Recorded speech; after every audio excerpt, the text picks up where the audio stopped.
各位朋友，你哋好，歡迎收睇粵語頭條之大案紀實，我係主播曲號。當退休嘅高管屋企嘅黃金堆積如山，合作多年嘅拍檔係詐騙犯嘅時候，你仲會唔會相信國資背書嘅理財產品呢？黃金價格持續攀升，再創新高，邊個賺得最多呢？其他人可能唔知，但係賣金嗰個肯定賺得盆滿缽滿，因為喺佢嘅屋企人同佢關係親密嘅異性住所入邊，發現咗數量龐大嘅黃金。屋企嘅床下底、櫃桶入邊、台底都塞到實一實，就好似電視劇《人民的名義》入邊演嘅咁樣，甚至可能仲收埋喺雪櫃度，因為屋企已經冇地方擺啦，仲要擺到去人哋屋企入邊。呢啲真係觸目驚心嘅貪腐。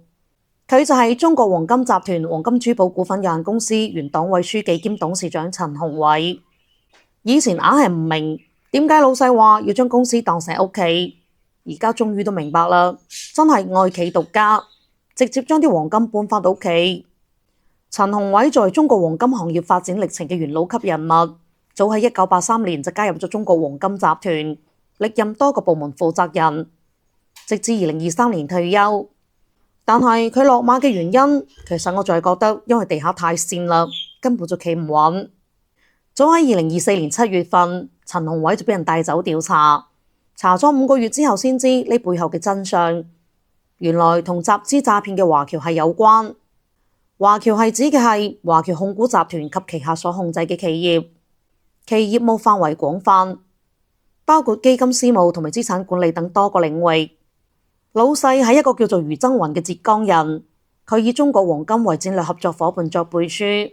推出咗一款名為僑行天下嘅理財 APP。投資者通過呢個 App 購買黃金，公司承諾年化收益率係8%，並且允許隨時提貨。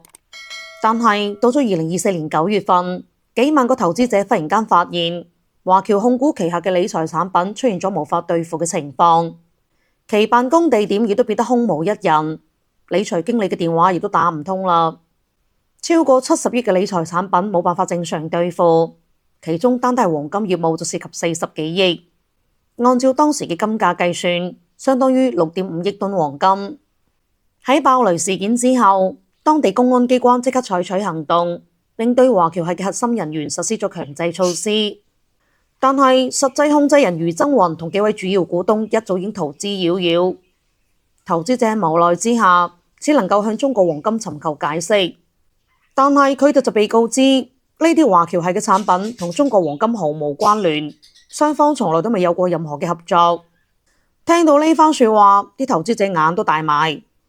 可能呢入邊嘅具體操作細節同埋設計嘅造假程度，怕且只有等陳鴻偉坦白之後先至可以揭曉。由2024年9月份開始，喺短短3個月之內，中國黃金系已經有4位高管相繼落馬。陳鴻偉成為重點關注嘅部分原因，係佢同華僑系高層之間有住密切嘅交往，可能進行咗某種利益交換。